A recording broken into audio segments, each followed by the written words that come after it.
for the last 5 weeks here on Trans Europe Express, the lead story has concerned Barcelona Football Club. Of course, what they're doing is unprecedented. It's never been tried before. And we must start with Barcelona again, because this week, in order to register 4 of their recent signings, but by no means all of them, in order to get their La Liga season underway, they have, under the orders of the Spanish FA, they have, quote, pulled the 4th economic lever. Now, I can't remember which part of their body they've sold for cash this time round, but it's raised a great deal of money, and they were able to register at least 4 of the new players, yeah? Yeah, so what they've done is they've registered all of the new signings apart from Jules Koundé. And they did that on Friday at 9:30. And the way they were able to do that is they did pull the 4th of those palancas, those levers we've been talking about non-stop for the last few weeks. And what that means is they've sold another 24.5% of Barca Studios, which is their audio-visual department. Now, what's interesting about this is the company they sold to was surprising. It was Orpheus Media. Now, they're fronted by a guy called Jaume Raures. Now, he's important because he runs Media Pro. Now, Media Pro are La Liga's broadcast partner. But regular listeners to this show will remember Media Pro because they were also heavily involved in that disastrous Liga TV deal that totally collapsed. So what happened with that deal was they came up with a new channel called Telefoot, and the idea was that they said to these Liga clubs, you have all this money, new riches, but to make it work, you would have needed 3 million subscribers. They got around 300,000.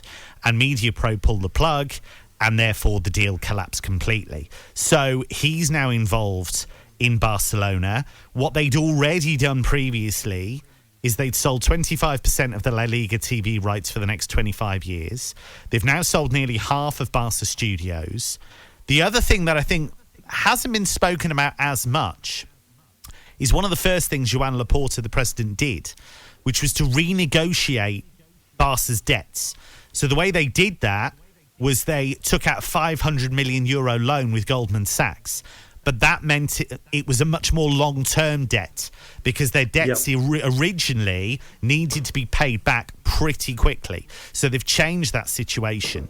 They signed a sponsorship deal with Spotify worth €70 million a year. So it's now the Spotify Camp Nou, which is obviously a big gear change for them. It's still not quite enough to register all of the new signings, and that tells you a lot. How did the new signings get on? How did Barcelona get on? They did okay. It was a 0-0 draw with Rayo Vallecano. Now, you might look at that and think, oh, they were rubbish. What a terrible result. But Rayo beat them twice last season, didn't concede a goal against them last season, and they defended exceptionally well. And the goalkeeper, Stolar Dimitrievski, a North Macedonian keeper who frustrated Italy in the past, was brilliant. And he's now kept 3 straight clean sheets against Barca. Rafinha started, Andreas Christensen started, Robert Lewandowski started. Lewandowski played okay. He had one curling shot that went just wide of the far post. Really smart spin. He played one brilliant crossfield pass to Aubameyang, who had a shot cleared off the line. So they had some near misses. Rafinha should have done better with the chance that he had. But a lot of people will want to know what happened with Frenkie de Jong. Frenkie de Jong did come on in the second half. Played pretty well, played in midfield, then did move back a bit when they needed him to, but he played perfectly well. But obviously we don't know if he's going to stay there in the long term. He didn't play at half pace because they're trying to tell him to take half his wages, did he? He would have been entitled jog around. to. I think we know it's a disgrace what they're doing to that lad, but we've discussed this at length here. Absolute disgrace. But it's a good point, isn't it? Because there are 2 separate issues here. So the first is whether you believe what Barcelona have done is necessary in terms of, did they need to bring in Lewandowski? Did they need to bring in Rafinha when they'd had a strong second half of the season? Let's not forget, they've already got Gavi, they've already got Pedri, they've already got Ansu Fati, so they've got lots and lots of players who they could build something around. However, I can understand to an extent what they're doing, because the way Joan Laporta has looked at it has thought, this has to be high risk, high reward, because what we'll do is we'll get all these stars in theory, we'll then be able to get better sponsorship, more money in, better TV deals, all of this. We'll be able to win prize money if we do well in the Champions League, if we win La Liga. And eventually we build the brand back up in that way. The other alternative, I guess, would have been to say, look, we've acted badly in the past, or the previous board has. We have to carry the can now. We have to sell off our top players, and we have to effectively accept being mid-table. But I think the fear was, on their side, there's no way back from that. However, they have acted without class all the way through the summer. They've treated Frenkie de Jong disgracefully. They've treated other players disgracefully. Yeah. Let's not forget, you go back to January when Ousmane Dembele was told, well, you're not going to play for us ever again. If you don't agree to this contract, you're going. And then he dug in, and Xavi said, well, he's a really good player. Let's keep him. And that's exactly what they did. So it's not new, them putting abominable pressure on players. Samuel Umtiti's another one that got stick from the Barca fans. It's not great. I don't think it's a great look. No. Okay, well, we'll see them playing soon on free-to-air television in the United Kingdom because ITV, they're trumpeting their new deal. Look, any free-to-air television is good for the football fans. I totally get that. But their new and I say loudly trumpeted deal with the Spanish FA is not, or La Liga, is not quite what it seems. So we're not going to see tons and tons of Spanish football, are we? Not to start with, at least. I think there's going to be 10 this season, and I think they're basically going to be the top clubs. It's going to be Real Madrid. It's going to be Barcelona. They've actually said that it's only going to be, each of the games will definitely feature one of those teams. Yeah, exactly. So I think it's going to be Sunday nights, isn't it? Look, any top flight European football of that calibre, you want as many people to see it as possible. So I'm happy that it's going to be on free-to-air TV. I think that's great. You know, we want our listeners, if they're not able to see these games already, to be able to see these games, get more excited about these teams.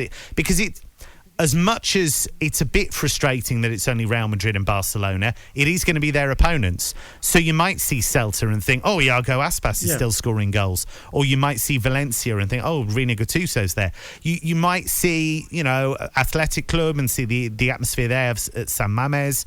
There are lots Seville and Villarreal, all these teams. Yeah, of course. Completely. So I think eventually people will get a good flavour of the league, and if it's successful, you'd hope that it would be widened out as the seasons go on, and you'd hope that more free-to-air channels would want to bid for it.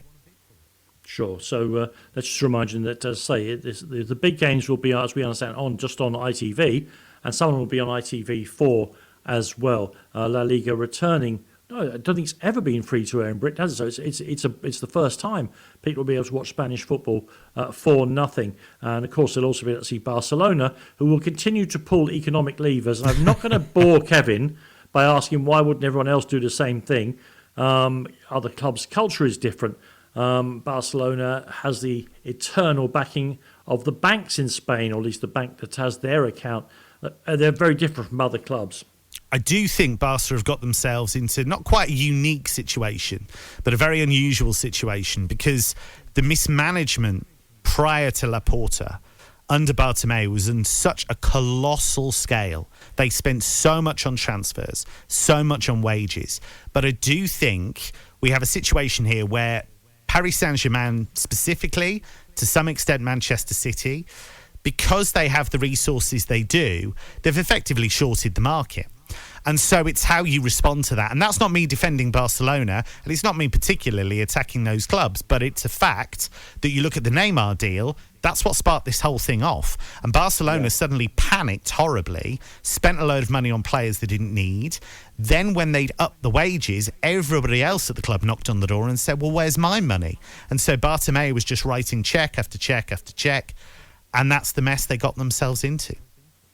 Yeah, all I would say to that is, of course, Manchester City and PSG are special cases, and you can dislike what's happened with those clubs, but they have not been sanctioned by the authorities. So why would Real Madrid or Barcelona, particularly Barcelona, decide, well, we have to do something because we have to be successful? There's no have to about it. You have to. You are or you aren't successful. You have no divine right. That's my problem with this. It's as though Barcelona feel they have a divine right to do something they were told specifically by UEFA not to do.